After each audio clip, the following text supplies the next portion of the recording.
بسم اللہ الرحمن الرحیم۔ السلام علیکم ورحمۃ اللہ وبرکاتہ۔ جی سامعین، جیسا کہ ہم نے کہا تھا، ہم آپ کے سامنے حضرت حسین رضی اللہ تعالی عنہ کی شہادت اور واقعہ کربلا کے ایپیسوڈ 2 لے کر حاضر ہوئے ہیں۔ کوفہ ایک ایسا شہر کہ جس کے مکینوں نے بار بار لکھا، یا ابن رسول صلی اللہ علیہ وآلہ وسلم، ہم آپ کے منتظر ہیں، آپ آ جائیں، ہم یزید کے خلاف تلوار بن جائیں گے۔ لیکن ان لفظوں کے پیچھے کیا واقعی وفا چھپی تھی، یا یہ محض کاغذ پر لکھی گئی ایک سازش تھی؟ حضرت حسین رضی اللہ تعالی عنہ، نبی پاک صلی اللہ علیہ وآلہ وسلم کا وہ نواسہ کہ جس کے بارے میں خود سرور کائنات صلی اللہ علیہ وآلہ وسلم نے فرمایا کہ حسین مجھ سے ہے اور میں حسین سے۔ اب وہ فیصلہ کر چکے تھے کہ کوفہ جانا ہے، حق کی آواز بن کر، مگر اس راہ میں صرف کوفہ کے خواب نہیں تھے، بلکہ شہادت کے سائے، دھوکے کے اندھیرے اور فریب کے خنجر بھی چھپے ہوئے تھے۔ آج کے اس باب میں ہم جانیں گے کہ حضرت حسین رضی اللہ تعالی عنہ نے کوفہ جانے سے پہلے کس سے مشورہ کیا، مدینہ سے مکہ اور پھر مکہ سے کوفہ کا سفر، اہل بیت رضی اللہ تعالی عنہ کا قافلہ اور ساتھ چلنے والے با وفا ساتھی کون تھے، کوفہ کی گورنر ابن زیاد کا مکار منصوبہ کیا تھا۔ کربلا کا سفر اب شروع ہو چکا ہے اور قسمت کے ورق آہستہ آہستہ پلٹ رہے تھے۔ سچ کیا تھا، سازشیں کہاں پنپ رہی تھیں، اور حضرت حسین رضی اللہ تعالی عنہ کس نیت، کس مقصد اور کس یقین کے ساتھ آگے بڑھ رہے تھے؟ آئیے جانتے ہیں قافلے کے قدم کربلا کی طرف کیوں بڑھنے لگے۔ یہ ہے کوفہ، عقیدت کا شہر یا فریب کی زمین۔ ایپیسوڈ 2۔ اہل عراق کے خطوط۔ اہل کوفہ کے لگاتار خطوط اور وفود آ رہے تھے، اور اطلاعات یہ تھیں کہ پورا عراق یزید کے کنٹرول سے باہر ہے، صرف کوفہ کے 1,00,000 مسلح آدمی حضرت حسین رضی اللہ تعالی عنہ کی حمایت کے لیے تیار ہیں، اور یہ کہ لوگوں نے مقامی گورنر حضرت نعمان بن بشیر رضی اللہ تعالی عنہ کے پیچھے نماز جمعہ تک میں شریک ہونا چھوڑ دیا ہے۔ لوگ حضرت حسین رضی اللہ تعالی عنہ کے وفادار ہیں اور ان کے سوا کسی پر بھروسہ نہیں کر سکتے۔ حالات کا یہ منظر نامہ بتا رہا تھا کہ اگر فوری طور پر عراق کا سفر نہ کیا گیا تو وہاں زبردست قتل و غارت شروع ہو سکتی ہے، کیونکہ وہاں کے کم حوصلہ اور اجرت پسند لوگ کسی بھی وقت اندھا دھند بغاوت برپا کر سکتے تھے۔ حضرت حسین رضی اللہ تعالی عنہ نے اپنے والد ماجد کے طرز عمل کا برسوں مشاہدہ کیا تھا کہ انہوں نے نادان لوگوں کو ان کے حال پر چھوڑنے کے بجائے شفقت و محبت سے اپنے ساتھ ملا کر ان کی تربیت کی کوشش کی تھی۔ اس وقت ایسے ہزاروں عقیدت مند محبت کرنے والے مضطرب و بے قرار ہو کر آپ رضی اللہ تعالی عنہ کو بلا رہے تھے، اور آپ رضی اللہ تعالی عنہ کے سوا ایسا کوئی نہ تھا جو ان کے سر پر ہاتھ رکھ کر ان کی رہنمائی کرتا۔ اگر انہیں ان کے حال پر چھوڑ دیا جاتا تو ایک بے مقصد خانہ جنگی شروع ہونا کوئی حیرانگی والی بات نہ ہوتی، جبکہ ایک قائد کی موجودگی میں عوام کی تنظیم کر کے ان کے دباؤ کے ذریعے پر امن طور پر یا کم نقصان کے بدلے مقاصد حاصل کیے جا سکتے تھے۔ اس لیے آپ نے خطرہ مول لے کر عراق جانا ضروری سمجھا۔ آپ امید کرتے تھے کہ وہاں آپ لوگوں کی رضا و رغبت کے ساتھ امت کی قیادت کا موقع حاصل کر لیں گے۔ ادھر اہل حجاز بھی عبداللہ بن زبیر رضی اللہ تعالی عنہ کی سرکردگی میں حمایت کریں گے۔ اتنی مضبوط عوامی تائید مل جانے کے بعد اہل شام پر جو دباؤ پڑے گا، اس کے باعث یا تو وہ مفاہمت کر کے نظام کی اصلاح پر تیار ہو جائیں گے اور بلا جنگ و جدل ایک مثالی حکومت قائم کی جا سکے گی، اور اگر اہل شام نہ مانے تو عراق اور حجاز کی مشترکہ طاقت کسی بڑے جانی و مالی ائتلاف کے بغیر انہیں مغلوب کر لے گی۔ 60 ہجری کے کوفی۔ 60 ہجری میں جب حضرت حسین رضی اللہ تعالی عنہ کوفہ جانے کا سوچ رہے تھے تو تشیع اپنی ابتدائی شکل میں تھا۔ روافظ کا اتنا چرچا تھا، نہ وہ کوئی الگ شناخت رکھتے تھے۔ حضرت حسین رضی اللہ تعالی عنہ جن لوگوں کی دعوت پر کوفہ جانا چاہتے تھے وہ صحیح العقیدہ مسلمانوں کے طور پر معروف تھے، اور ان میں بعض بڑے نیک نام اور مخلص لوگ بھی تھے۔ عام مسلمانوں سے ان کے نظریے کا فرق فقط اتنا تھا کہ یہ لوگ حضرت علی رضی اللہ تعالی عنہ کو حضرت عثمان رضی اللہ تعالی عنہ پر فضیلت دیتے تھے، تاہم بعد کے حالات بتاتے ہیں کہ کوفہ کے ایسے بعض نیک اور مخلص لوگ بھی کسی سازش کے آلۂ کار بن گئے تھے۔ سازش بہت پختہ اور طے شدہ تھی اور اس کا مقصد مسلمانوں میں خانہ جنگی شروع کروانے کے سوا کچھ اور نہیں تھا۔ سازشی عناصر کیا کرانا چاہتے تھے؟ سازشی عناصر جانتے تھے کہ حضرت حسین رضی اللہ تعالی عنہ محض امت کی خیر خواہی کے لیے کوفہ تشریف لائیں گے۔ دوسری طرف انہیں یہ بھی معلوم تھا کہ یزید اور اس کے حکام حضرت حسین رضی اللہ تعالی عنہ سے بدگمان ہیں اور انہیں بغاوت پسند یقین کیے ہوئے ہیں۔ تیسرے یہ بھی آیا تھا کہ کوفہ کے سادہ لوح عوام بنو ہاشم سے محبت ضرور کرتے ہیں، مگر امتحان کے وقت یہ لوگ ہمیشہ پیچھے رہ جاتے ہیں۔ سازشی عناصر کا لائحہ عمل یہ تھا کہ حضرت حسین رضی اللہ تعالی عنہ کسی طرح کوفہ کا رخ کر لیں۔ اس سے پہلے کوفہ میں کچھ نہ کچھ ہنگامہ آرائی کرا کے حکومت کو پختہ یقین دلا دیا جائے کہ حضرت حسین رضی اللہ تعالی عنہ اور ان کے محبت کرنے والے آمادہ پیکار ہیں۔ نتیجے میں حکومت کسی تدبیر کا ثبوت دیے بغیر سخت کارروائی کر بیٹھے اور حضرت حسین رضی اللہ تعالی عنہ شہید کر دیے جائیں۔ ان عناصر کو یقین تھا کہ اگر حکومت کی طرف سے سخت کارروائی ہوئی تو اس وقت اہل کوفہ اپنی سرشت کے مطابق مدد میں پہلو تہی کریں گے اور کوئی بڑا سانحہ رونما ہو کر ہی رہے گا۔ یہ درست ہے کہ ہمارے پاس سازش مرتب ہونے کا کوئی ایسا تاریخی ثبوت نہیں ہے کہ جس میں لکھا ہو کہ فلاں نے اس قسم کا منصوبہ ترتیب دیا، مگر بعد کے حیرت ناک واقعات کا تسلسل یہ بتاتا ہے کہ سب کچھ اتفاقاً ہو ہی نہیں سکتا تھا، بلکہ پس پردہ کچھ ہاتھ تھے جو معاملے کو بدترین صورت تک لے جانا چاہتے تھے، اور بلا شبہ وہ کوفہ کے ہی بعض لوگ تھے جو مسلسل انہی کوشش میں لگے ہوئے تھے۔ اسی وجہ سے عبداللہ بن عمر رضی اللہ تعالی عنہ اور دیگر صحابہ سانحہ کربلا پر اہل کوفہ کو مطعون کیا کرتے تھے۔ ہم اس سازش میں شریک کسی فرد کا نام یقین سے تو نہیں لے سکتے، مگر اندازہ یہ ہے کہ جن لوگوں نے خطوط بھیجے تھے یہ انہی میں سے کچھ کی سازش تھی۔ اگرچہ خطوط بھیجنے والے کئی کوفہ رؤوسا نیک سیرت تھے اور خانوادہ علی رضی اللہ تعالی عنہ سے سچی عقیدت رکھتے تھے، انہیں بلا ثبوت اس سازش میں شریک نہیں سمجھا جا سکتا، مگر سازشی لوگ بھی ان میں ہی شامل تھے۔ حضرت حسین رضی اللہ تعالی عنہ کو عبداللہ بن زبیر رضی اللہ تعالی عنہ کا مشورہ۔ اکابر حجاز اہل کوفہ کی تاریخ سے اچھی طرح واقف تھے، اس لیے جب سفر کا ارادہ کرتے ہوئے حضرت حسین رضی اللہ تعالی عنہ کے دیگر اکابر سے مشورے ہوئے تو سب نے کوفہ کو خطرناک قرار دے کر آپ کو حجاز ہی میں رکنے کا مشورہ دیا۔ ان خیر خواہوں میں عبداللہ بن زبیر رضی اللہ تعالی عنہ بھی تھے۔ انہیں جب آپ رضی اللہ تعالی عنہ کا عزم معلوم ہوا تو بے اختیار بولے، آپ کہاں جائیں گے؟ ان لوگوں کے پاس کہ جنہوں نے آپ کے والد کو قتل کیا، آپ کے بھائی کا ساتھ نہ دیا۔ حضرت حسین رضی اللہ تعالی عنہ نے فرمایا، اگر میں ادھر ادھر شہید بھی کر دیا جاؤں تو یہ مجھے زیادہ پسند ہے، مگر یہ گوارا نہیں کہ میری وجہ سے اس سرزمین کی عظمت پامال ہو۔ اس روایت سے چند اہم باتیں ثابت ہوتی ہیں کہ حضرت حسین رضی اللہ تعالی عنہ کو حجاز میں اپنے مقصد کے لیے سازگار مواقع کی امید نہ تھی۔ انہیں ڈر تھا کہ حکومت ان کے موقف سے انحراف پر مجبور کرے گی۔ اپنی رائے پر ثابت قدمی کی پاداش میں قتل کا خدشہ بھی لاحق تھا۔ یہ خدشہ کسی اور جگہ چلے جانے میں بھی موجود تھا، مگر آپ کو یہ گوارا نہ تھا کہ حرم میں خون ریزی ہو۔ عبداللہ بن زبیر رضی اللہ تعالی عنہ حضرت حسین رضی اللہ تعالی عنہ کے انتہائی مخلص تھے، اور انہوں نے آپ کو کوفہ جانے سے خیر خواہانہ طور پر منع کیا تھا۔ اس کے برخلاف جن روایات میں آیا ہے کہ انہیں حضرت حسین رضی اللہ تعالی عنہ کو عراق جانے پر اکسایا تھا تاکہ حجاز پر خود قبضہ جما لے، وہ انتہائی ضعیف ہیں اور ثقہ روایتوں کے خلاف اور ان روایات سے تعارض کے باعث ناقابل قبول ہیں۔ مسلم بن عقیل کی کوفہ روانگی۔ جب خطوط اور وفود کا تانتا بن جانے سے حضرت حسین رضی اللہ تعالی عنہ کو محسوس ہوا کہ کوفہ جا کر آپ رضی اللہ تعالی عنہ کے نیک عزائم پورے ہو سکتے ہیں، تو آپ رضی اللہ تعالی عنہ نے وہاں جانا طے کر لیا، مگر خود جانے سے قبل احتیاط سے کام لیتے ہوئے اپنے چچا زاد بھائی مسلم بن عقیل کو کوفہ روانہ کر دیا تاکہ وہ اپنی آنکھوں سے وہاں کی صورتحال دیکھ بھال لیں۔ مسلم بن عقیل سے نعمان بن بشیر رضی اللہ تعالی عنہ کا رویہ۔ مسلم بن عقیل کوفہ پہنچ کر شہر کے ایک مخلص مسلمان ہانی بن عربہ کے ہاں مہمان ہوئے۔ اہل کوفہ بڑی تعداد میں ان کے گرد جمع ہو گئے۔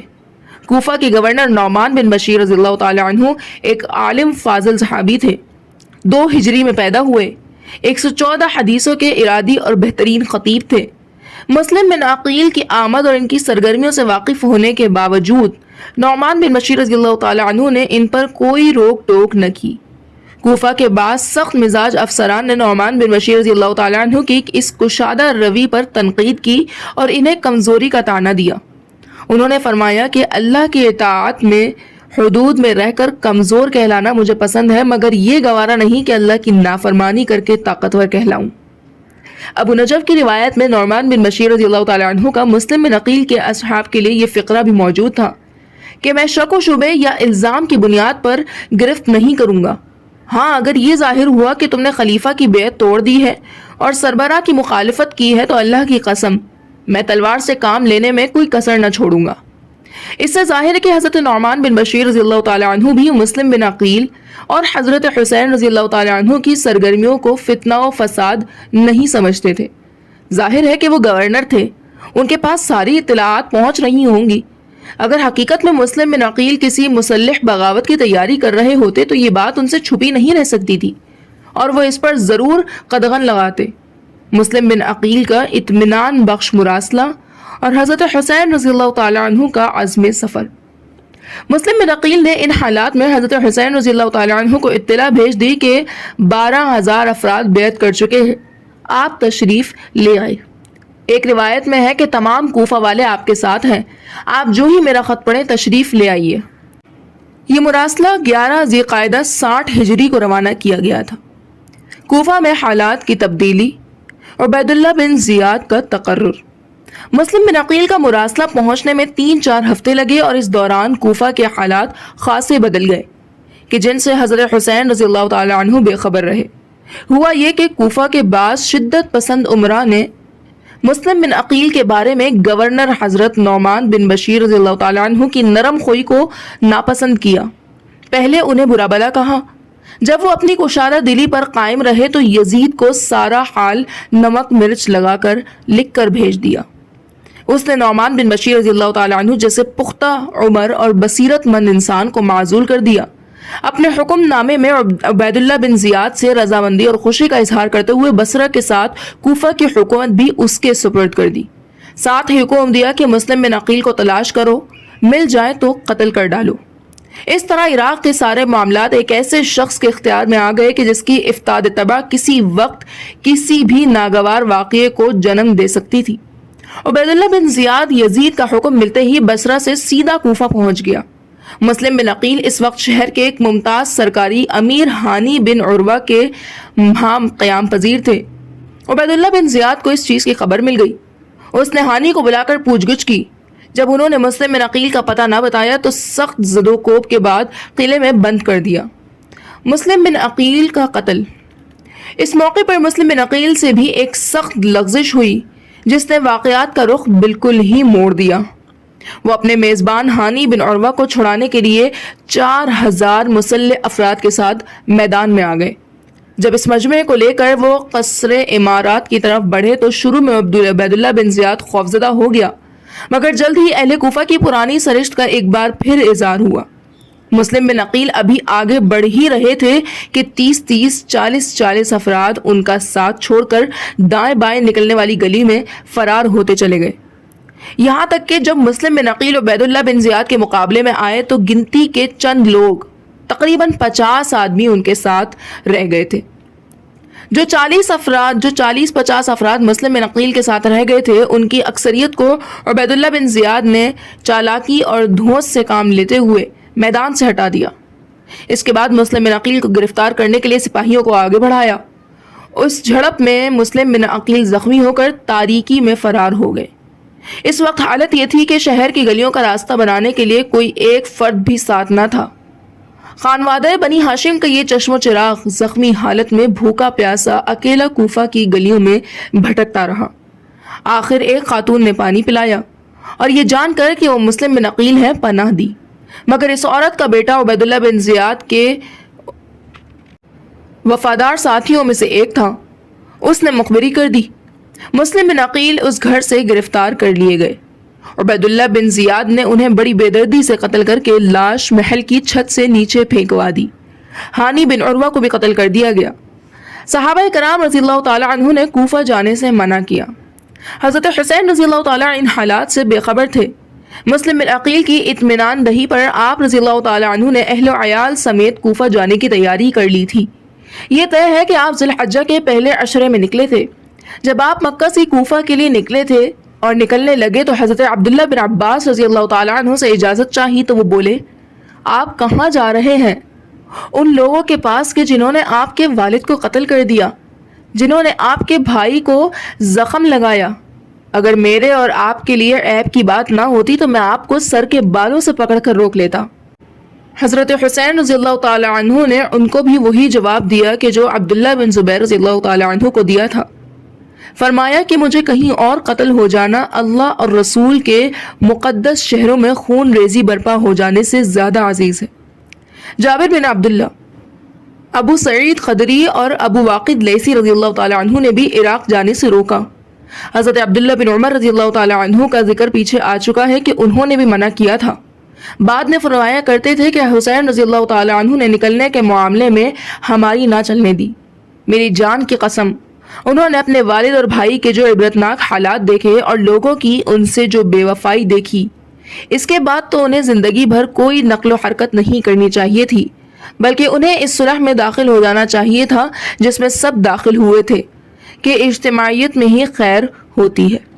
عبداللہ بن عمرو بن العاص فرماتے ہیں کہ تقدیر کی بات کہ حسین رضی اللہ تعالی عنہ نے جلدی کر دی، وگرنہ اگر میں ان تک پہنچ جاتا تو ان کو نکلنے نہ دیتا سوائے اس کے کہ وہ مجھے لاچار کر دیتے۔ حضرت حسین رضی اللہ تعالی عنہ منع کرنے کے باوجود کیوں نہ رکے؟ اتنے برگزیدہ حضرات اور مخلص احباب کے منع کرنے کے باوجود حضرت حسین رضی اللہ تعالی عنہ کو عراق جانے پر کیوں اصرار تھا؟ کیا وہ اقتدار کے حریص تھے؟ ہرگز نہیں۔ اصل بات یہ تھی کہ ایک طرف تو وہ یہ محسوس کرتے تھے کہ ان کے کوفہ جائے بغیر مقصد اور ہدف کے حصول کی کوئی صورت نہیں ہو سکتی، دوسرے حجاز میں انہیں حکام بنو امیہ سے خطرہ لاحق تھا کہ وہ موقع ملتے ہی انہیں بیعت پر مجبور کرنے کی کوشش کریں گے۔ بیعت نہ کرنے کی صورت میں جو کشمکش ہوتی، اس سے حرمین میں خون ریزی کا خدشہ تھا۔ بلا شبہ دیگر صحابہ کے مشورے کے مطابق فتنے کے زمانے میں آپ رضی اللہ تعالی عنہ بیعت کر کے گھر میں بیٹھے رہتے تو شرعاً اس کی رخصت نکلتی تھی، یہی پرسکون اور محفوظ شکل تھی، مگر آپ کو عفو معطل بن کر رہنا گوارا نہ تھا۔ اپنے اجتہاد کے مطابق کم از کم آپ پرعزیمت کی راہ اختیار کرنا واجب سمجھتے تھے تاکہ حکومت پر ایک خاندان کی اجارہ داری کا ماحول ختم کر کے اسلامی شورائیت کا نظام واپس لایا جائے۔ یہی وجہ تھی کہ سب کے منع کرنے کے باوجود آپ کا ضمیر مطمئن تھا۔ آپ کی نیت رضائے مولا اور فلاح امت کے سوا کچھ نہ تھی۔ خطوط ساتھ کیوں لیے؟ یہ بات قابل ذکر ہے کہ حضرت حسین رضی اللہ تعالی عنہ نے چلتے ہوئے وہ خطوط ساتھ لیے جو کوفیوں نے آپ رضی اللہ تعالی عنہ کو لکھے تھے۔ وجہ غالباً یہ تھی کہ اگر اہل کوفہ وفاداری کا وعدہ پس پشت ڈال دیں تو انہیں وفاداری کے وعدوں والے یہ خطوط دکھا کر آڑ دلائی جا سکے۔ مشہور قول کے مطابق حضرت حسین رضی اللہ تعالی عنہ کی روانگی 8 ذی الحجہ کو ہوئی تھی، مگر راجح یہ ہے کہ اس سے قبل ہوئی تھی۔ یزید کو حضرت حسین رضی اللہ تعالی عنہ کی روانگی کی اطلاع اور مروان کا ابن زیاد کو خط۔ اس دوران حجاز کے حاکم عمرو بن سعید نے حضرت حسین رضی اللہ تعالی عنہ کے نکلنے کی خبر الخلافہ دمشق اور کوفہ روانہ کر دی تھی۔ اس نے عبیداللہ بن زیاد کو لکھا تھا کہ حسین تمہاری طرف آ رہے ہیں۔ یہی خبر مروان بن حکم نے بھی ابن زیاد کو بھیجی تھی، مگر ساتھ ہی اس مسئلے کو احتیاط سے حل کرنے اور حضرت حسین رضی اللہ تعالی عنہ کے مقام و مرتبے کا خیال رکھنے کی نصیحت بھی کی تھی، مگر یہ کوئی سرکاری حکم نہیں، محض مشورہ تھا۔ مروان نے لکھا تھا کہ یہ حسین رضی اللہ تعالی عنہ فاطمہ رضی اللہ تعالی عنہ کے بیٹے ہیں جو رسول اللہ صلی اللہ علیہ وآلہ وسلم کی صاحبزادی ہیں۔ اللہ کی قسم ہمیں حسین سے زیادہ کوئی محبوب نہیں۔ خبردار جوش میں آ کر کچھ ایسا نہ کر بیٹھنا کہ جس کی تلافی نہ ہو سکے اور لوگ اسے فراموش نہ کر سکیں۔ مروان کے اس خط سے معلوم ہوتا ہے کہ بنو امیہ کے سنجیدہ و جہاندیدہ لوگ حضرت حسین رضی اللہ تعالی عنہ کا احترام کرتے تھے، مگر افسوس کہ عبیداللہ بن زیاد نے ایسے لوگوں کے مشورے پر کان نہ دھرا، کیونکہ بڑوں کا احترام اس کے خمیر میں نہ تھا۔ وہ فوجی نظام میں ڈھلا ہوا ایک مشینی قسم کا آدمی تھا۔ اسے حضرت حسین رضی اللہ تعالی عنہ سے کوئی عقیدت نہ تھی اور نہ مروان جیسے کہنہ سال اموی کی امیر کی بات اس کے نزدیک کوئی حیثیت رکھتی تھی۔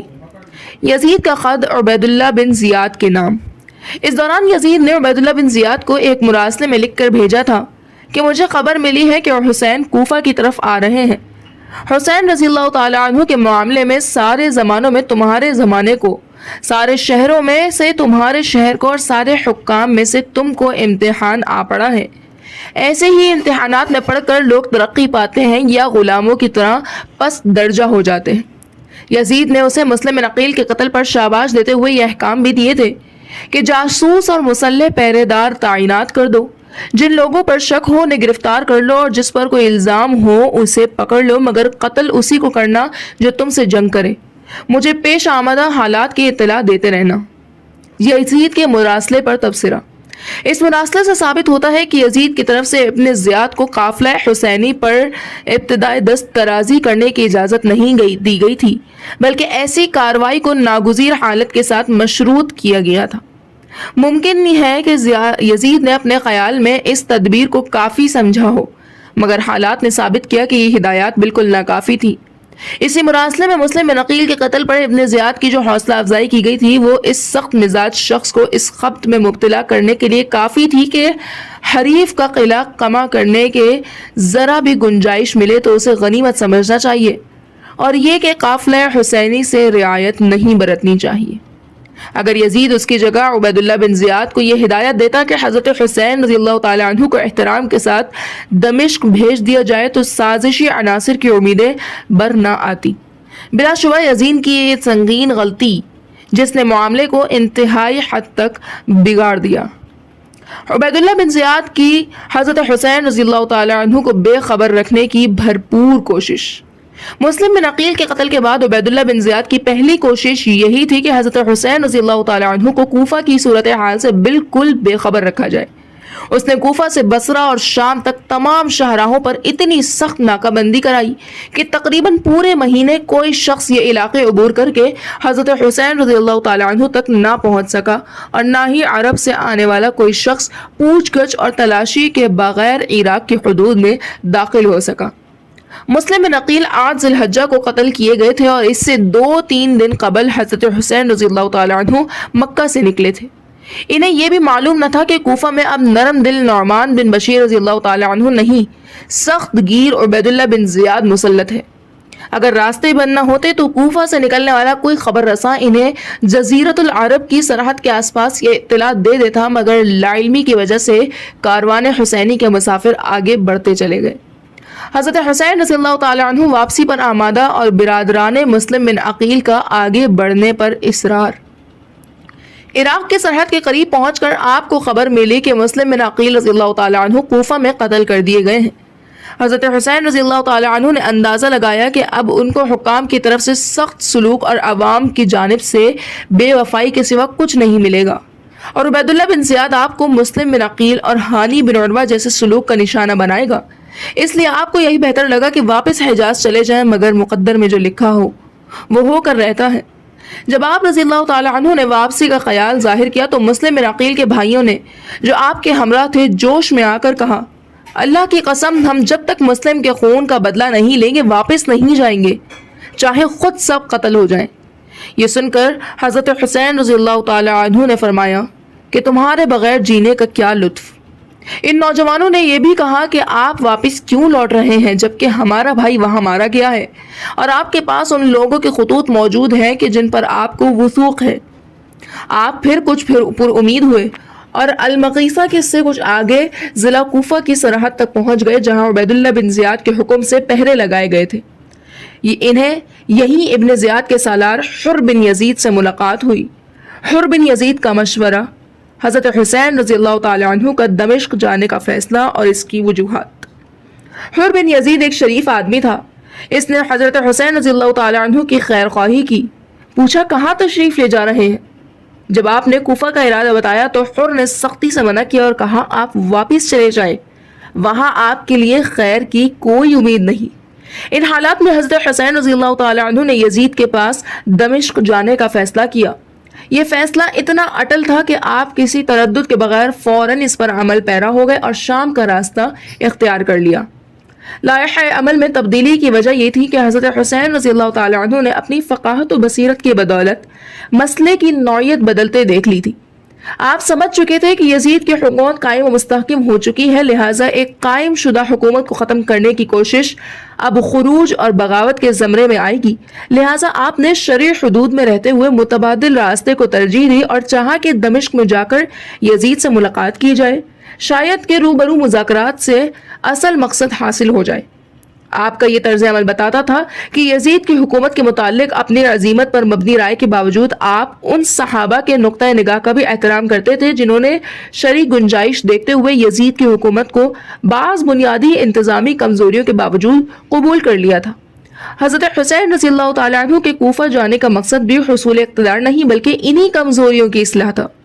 کوفہ میں اپنے عقیدت مندوں کو جمع کر کے بھی غالباً آپ یہی کرنا چاہتے تھے، مگر اب چونکہ صورتحال بدل ہو گئی تھی تو آپ نے براہ راست یزید سے بات کرنا ضروری سمجھا کہ اسی میں امت کی فلاح تھی اور اس کے سوا کوئی اور راستہ بھی نہ تھا۔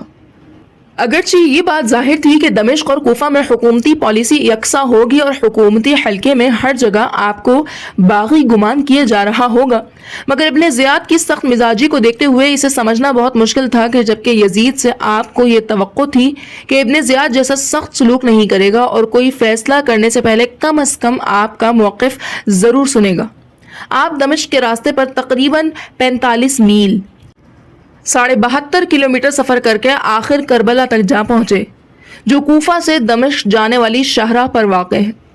یہاں دریائے فرات کا کنارہ قریب تھا جسے اللطف کہا جاتا ہے۔ ابن زیاد کیا چاہتا تھا اور کیوں؟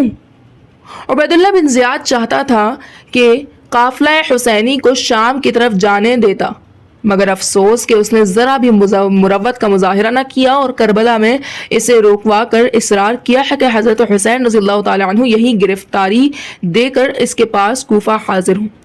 سوال یہ پیدا ہوتا ہے کہ آخر اس نے ایسا کیوں کیا؟ کیا اس پر دمشق کی طرف سے دباؤ تھا؟ یہ بات طے ہے کہ قافلہ حسینی کے سرحد عراق پر پہنچنے کے بعد 10 محرم تک کوفہ اور دمشق میں کوئی تازہ پیام رسانی ممکن نہ تھی۔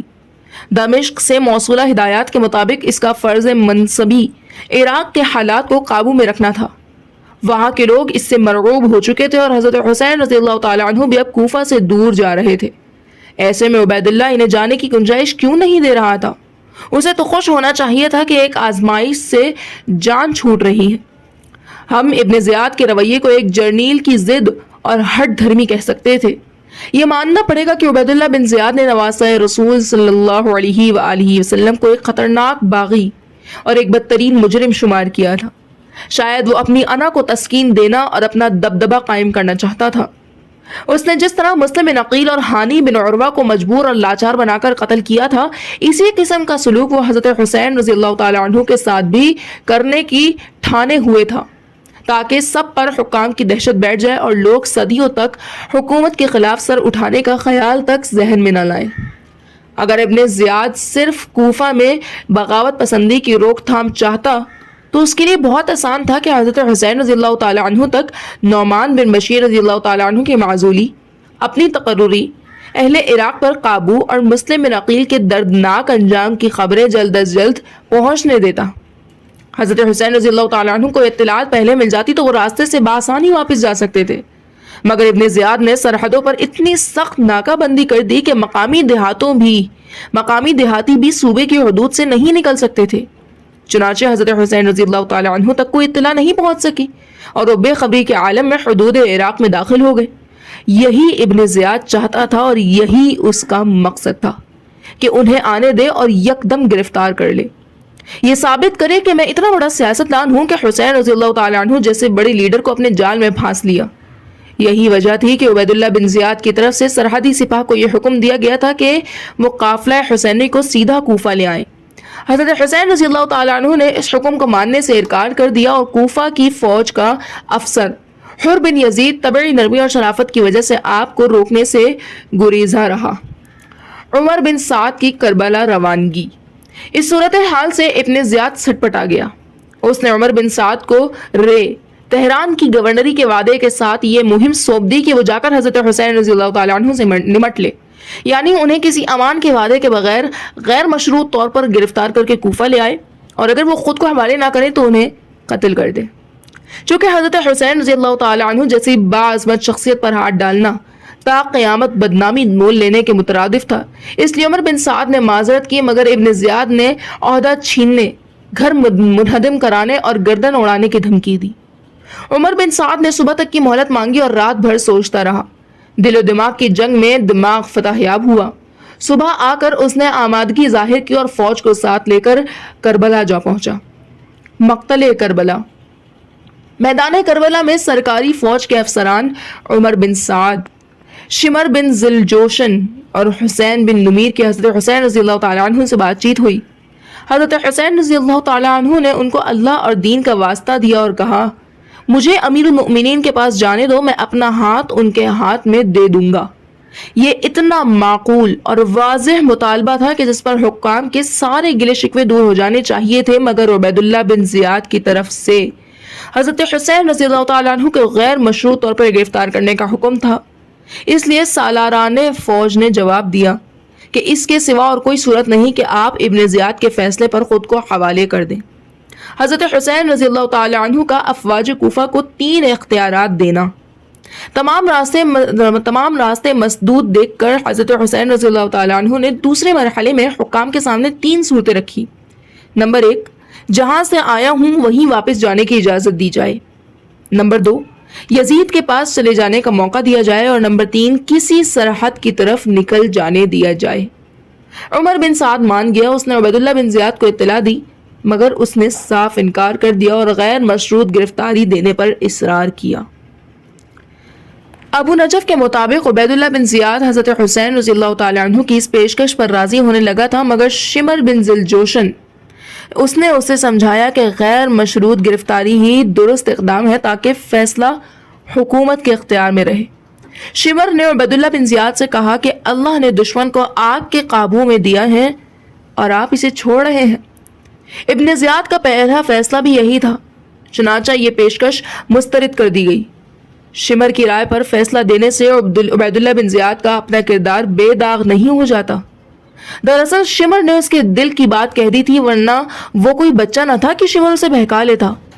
ایک بار پھر حسین رضی اللہ تعالیٰ عنہ کو غیر مشروط گرفتاری دینے پر آمادہ کرنے کی کوشش کی گئی، مگر ایسا کرنا نہ صرف خانوادہ نبوت کی عزت و آن بان کے خلاف تھا، بلکہ یہ اس عظیم مقصد کو بھی اپنے ہی ہاتھوں ہمیشہ کے لیے پامال کر دینے کے مترادف تھا کہ جس کے لیے جگرے گوشہ بطول نے اپنی اور اپنے خاندان والوں کی زندگیاں داؤ پر لگا دی تھی۔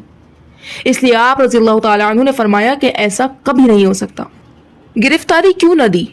بعض محققین کو اس پر حیرت ہے کہ جب حضرت حسین رضی اللہ تعالیٰ عنہ یزید سے بیعت پر آمادہ تھے تو بھلا ابن زیاد کے ہاتھ پر بیعت سے انہیں انکار کیوں تھا، جبکہ عبید اللہ بن زیاد اپنی نہیں یزید ہی کی اطاعت کی بیعت لینا چاہتا تھا۔ دراصل ان حضرات نے حضرت حسین رضی اللہ تعالیٰ عنہ کے اصل ہدف کو نظر انداز کر کے انہیں میدان اقتدار کا ایک نادان قسمت آزما تصور کر رکھا تھا۔ وہ حضرت حسین رضی اللہ تعالیٰ عنہ کے یزید سے بیعت پر آمادگی کو بھی اسی نگاہ سے دیکھتے ہوئے کہ یہ سمجھتے ہیں کہ نواسہ رسول محض اپنی جان بچانے کے لیے آخر میں اسی چیز پر آمادہ ہو گئے کہ جسے وہ شروع سے اب تک حرام قطعی سمجھ رہے تھے۔ حالانکہ اگر حسن حسین رضی اللہ تعالیٰ عنہ کو جان کی پرواہ ہوتی تو انہیں ابن زیاد کی 40 گنا برتر فوج کے سامنے بہرحال جھکی جانا چاہیے تھا۔ سچ یہ ہے کہ جہاں اہل تشریع نے سادات کو عصمت کے مقام پر فائز کرنے کے حد سے بڑھا دیا ہے، وہاں ان کی تردید میں بعض غالی قسم کے محققین جگر گوشہ بطول کو ان کے مقام سے گرانے کی تگ و دو میں ہیں۔ وہ حضرت حسین رضی اللہ تعالیٰ عنہ کو آج کل کے سیاستدانوں پر قیاس کر کے ان کی تحریک عظیمت کو ایک پس پشت نگاہ سے دیکھتے ہیں۔ اس لیے وہ فکر حسین رضی اللہ تعالیٰ عنہ کے متعلق جا بجا فکریوں کا شکار ہوئے ہیں۔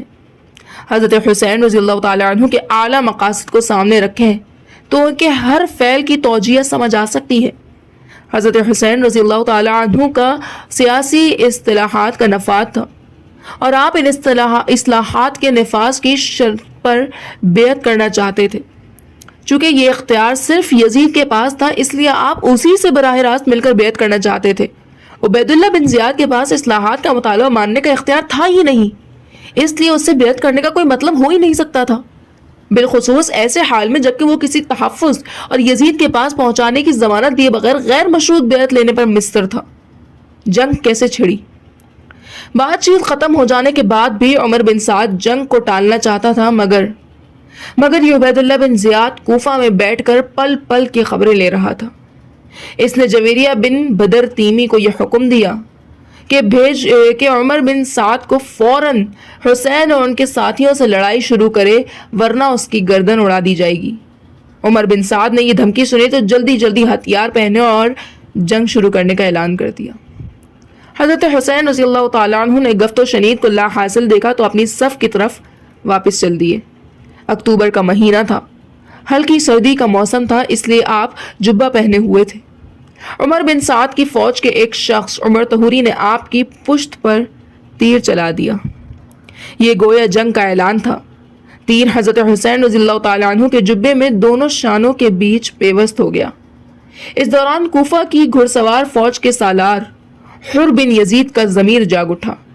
فوج کو جنگ پر تیار دیکھ کر اس نے دیگر افسران کو ملامت کرتے ہوئے کہا، کیا تم حسین رضی اللہ تعالیٰ عنہ کی درخواست قبول نہیں کرو گے؟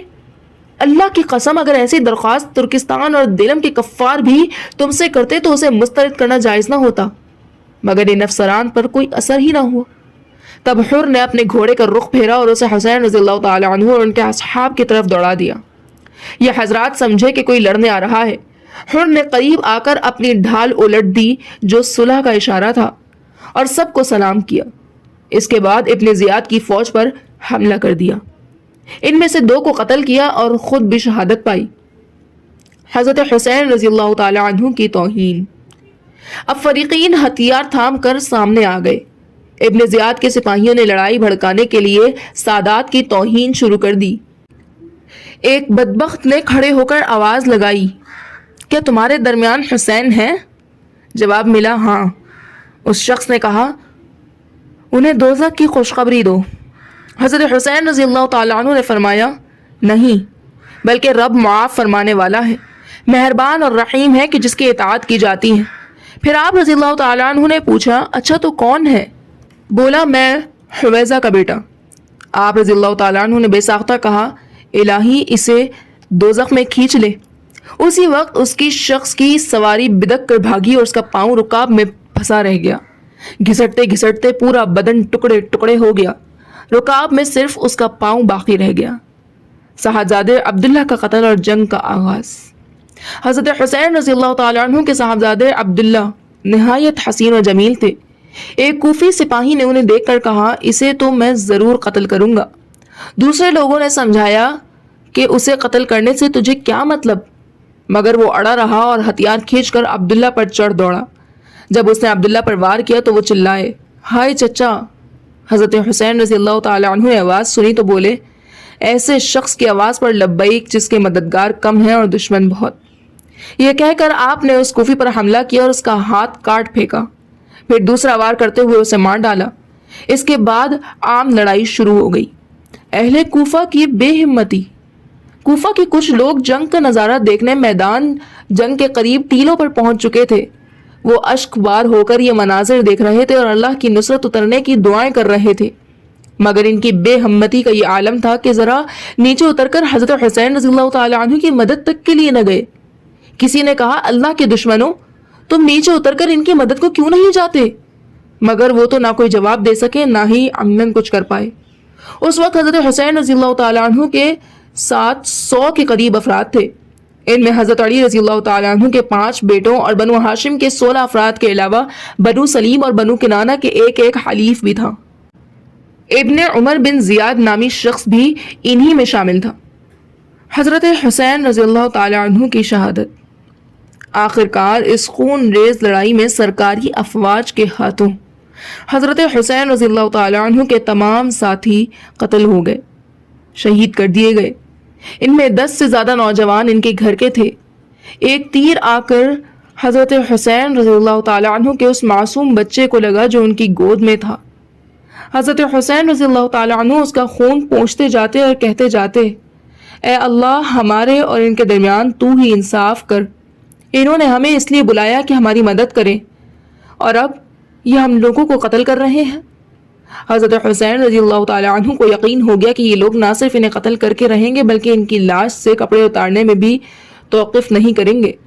آپ نے گھر والوں سے کہا مجھے ایسا معمولی کپڑا دے دو جسے چھیننا کوئی پسند نہ کرے، اسی میں لباس کے نیچے پہن لوں گا کہ کہیں میں عاریہ نہ کر دیا جاؤں۔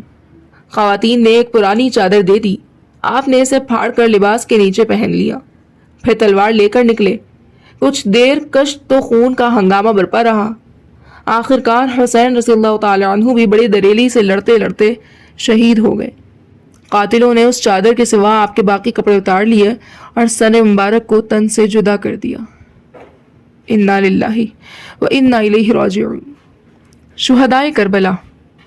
معرکہ کربلا میں حضرت حسین رضی اللہ تعالیٰ عنہ کے ساتھ آل ابی طالب میں سے 18 افراد شہید ہوئے۔ 6 حضرت حسین رضی اللہ تعالیٰ عنہ کے بھائی تھے۔ نمبر 1 عباس، نمبر 2 جعفر، نمبر 3 عبید اللہ، نمبر 4 عثمان، نمبر 5 محمد اور نمبر 6 ابو بکر۔ 2 حضرت حسین رضی اللہ تعالیٰ عنہ کے بیٹے، نمبر 1 عبداللہ، نمبر 2 علی اکبر۔ 3 حضرت حسن رضی اللہ تعالیٰ عنہ کے لڑکے تھے، نمبر 1 قاسم، نمبر 2 ابو بکر اور نمبر 3 عبداللہ۔ 3 عقیل بن ابی طالب رضی اللہ تعالیٰ عنہ کے لڑکے یعنی مسلم بن عقیل رحمہ اللہ علیہ کے بھائی تھے، نمبر 1 جعفر، نمبر 2 عبد الرحمن، نمبر 3 عبداللہ۔ 2 عبداللہ بن جعفر بن ابی طالب رضی اللہ تعالیٰ عنہ کے لڑکے تھے، نمبر 1 عون، نمبر 2 محمد۔ 2 حضرت عقیل رضی اللہ تعالیٰ عنہ کے پوتے تھے، نمبر 1 عبداللہ بن مسلم، نمبر 2 محمد بن ابی سعید بن عقل۔ عمر بن سعد کی فوج 88 آدمی مارے گئے تھے۔ حضرت حسین رضی اللہ تعالیٰ عنہ کے صاحبزادے علی زین العابدین اس وقت بیمار تھے، ان کی عمر 23 سال تھی۔ عمر بن سعد نے سپاہیوں سے کہا کہ اس مریض کو کچھ نہ کہنا۔ قاتل کے فخریہ اشعار۔ قاتل حضرت حسین رضی اللہ تعالیٰ عنہ کا سر لے کر کوفہ کے قصر عمارہ میں پہنچا اور ابن زیاد کو خوشخبری دیتے ہوئے کہا اور یہ اشعار پڑھے کہ میری سواری کو سونے چاندی سے لاد دے کہ میں نے اس بادشاہ کو قتل کر ڈالا جو پہرے میں رہتا تھا۔ میں نے دنیا کے بہترین والدین کی اولاد کو قتل کیا جو نام و نسب کے شمار کے وقت سے سب سے اعلیٰ شمار ہوتا تھا۔ سر مبارک عبید اللہ بن زیاد کے سامنے۔ سر مبارک کو ایک تشت میں رکھ کر عبید اللہ بن زیاد کے سامنے پیش کیا گیا۔ حضرت حسین رضی اللہ تعالیٰ عنہ کے بالوں میں غضب لگا ہوا تھا۔ عبید اللہ بن زیاد کا دل پتھر کی مانند تھا، اس پر کوئی اثر نہ ہوا۔ چھڑی سے ان کے بالوں کو کریتے ہوئے بولا، دیکھو ابو عبداللہ کے بالوں میں سفیدی آ گئی۔ پھر چھڑی کو ہونٹوں پر رکھ کر کہا، دہن تو بڑا خوبصورت ہے۔ اس وقت کوفہ کے بزرگ اور شرفاء مجلس میں موجود تھے، ان میں حضرت انس بن مالک رضی اللہ تعالیٰ عنہ بھی تھے۔ وہ بول اٹھے، بخدا میں تمہیں غصہ دلاؤں گا۔ سنو، میں نے رسول اللہ صلی اللہ علیہ وآلہ وسلم کو یہاں بوسہ دیتے دیکھا ہے جہاں تم نے چھڑی رکھی ہے۔ قافلہ سادات عبید اللہ بن زیاد کے پاس۔ عمر بن سعد نے لڑائی سے فارغ ہو کر حضرت حسین رضی اللہ تعالیٰ عنہ کے اہل عیال کو بھی عبید اللہ ابن زیاد کے پاس کوفہ بھیج دیا تھا۔ عبید اللہ بن زیاد سنگ دل سہی، مگر اس نے خواتین سے بدسلوکی نہ کی، انہیں ایک الگ گھر میں ٹھہرا کر ان کے کھانے پینے، خرچے اور لباس وغیرہ کا انتظام کرا دیا۔ عبید اللہ بن زیاد نے اس معاملے کو بالکل ایک باغی گروہ کے قضیے کی طرح دیکھا تھا۔ اس کے نزدیک بھی باغی کا اطلاق حضرت حسین رضی اللہ تعالیٰ عنہ ان کے مرد ساتھیوں پر ہی ہوتا ہے، گھر کے بچوں اور خواتین پر نہیں، اس لیے وہ انہیں کسی سزا کا حقدار نہیں سمجھتا تھا۔ جی سامعین، اور پھر وہ لمحہ بھی آیا کہ جب کربلا کی تپتی زمین نے حسین رضی اللہ تعالیٰ عنہ کا خون اپنے دامن میں سمیٹ لیا۔ حق کی سب سے بڑی قربانی کربلا کے میدان میں مکمل ہو چکی تھی، لیکن ظلم ابھی باقی تھا۔ جن خیموں میں رسول خدا صلی اللہ علیہ وآلہ وسلم کی خوشبو تھی، جن پردوں میں حضرت علی رضی اللہ تعالیٰ عنہ اور حضرت فاطمہ رضی اللہ تعالیٰ عنہ کی عظمت چھپی تھی، انہیں خیموں کو جلا دیا گیا، انہیں خیموں کی بیویوں کو قیدی بنا لیا گیا، عابد بیمار علیہ السلام کو زنجیروں میں جکڑ دیا گیا، سکینہ رضی اللہ تعالیٰ عنہ کے کانوں سے گوشوارے چھینے گئے۔ وہ زینب رضی اللہ تعالیٰ عنہ جو نبی کی نواسی تھی، اب کوفہ و شام کے بازاروں میں بے پردہ کھڑی کی گئی۔ جن کے قدموں کے نیچے جنت تھی، اب وہ نیزوں کے سائے تلے چلنے پر مجبور تھی۔ اور پھر حسین رضی اللہ تعالیٰ عنہ کے سر کو نیزے پر بلند کیا گیا اور کوفہ کے بازاروں میں گزر کر شام کے دربار میں لے جایا گیا۔ یہ وہ لمحہ تھا جب فرشتے بھی روتے تھے، آسمان بھی غم میں سیاہ ہو جاتا تھا اور زمین بھی تھر تھرا اٹھتی تھی۔ یہ صرف شہادت نہیں تھی، یہ قیامت سے پہلے کی ایک خاموش قیامت تھی۔ کہانی ختم نہیں ہوئی، کہانی اب ایک پیغام میں بدل چکی ہے۔ کربلا ہمیں بتاتی ہے کہ ظلم جتنا بھی طاقتور ہو مگر سچائی کی آواز وقت کے نیزوں سے بلند ہوتی ہے۔ آج بھی اگر ہم حسین رضی اللہ تعالی عنہ کو یاد کرتے ہیں تو صرف اشکوں سے نہیں بلکہ اپنے ضمیر کو جگا کر، اپنی زندگیوں میں وہی حق، وہی وفا، وہی قربانی لا کر۔ یہ تھی شہادت حسین رضی اللہ تعالی عنہ کی کہانی، مگر اب اہل بیت رضی اللہ تعالی عنہ کی قید و مظلومیت کی داستان باقی ہے۔ دیکھیے اگلی ویڈیو میں قافلہ اسیران کربلا، شام کے اندھیروں میں امید کا چراغ۔ امید ہے کہ آپ کو یہ ویڈیو پسند آئی ہوگی، لہٰذا اس ویڈیو کو لائک کریں، شیئر کریں اور ہمارے چینل کو سبسکرائب کرنا نہ بھولیں تاکہ نئی آنے والی ہر ویڈیو کا نوٹیفیکیشن سب سے پہلے آپ تک پہنچ سکے۔ اس ویڈیو کو اپنے عزیز و اقارب کے ساتھ لازمی شیئر کریں تاکہ وہ بھی اس سے بھرپور فائدہ حاصل کر سکے۔ جزاکم اللہ خیرا۔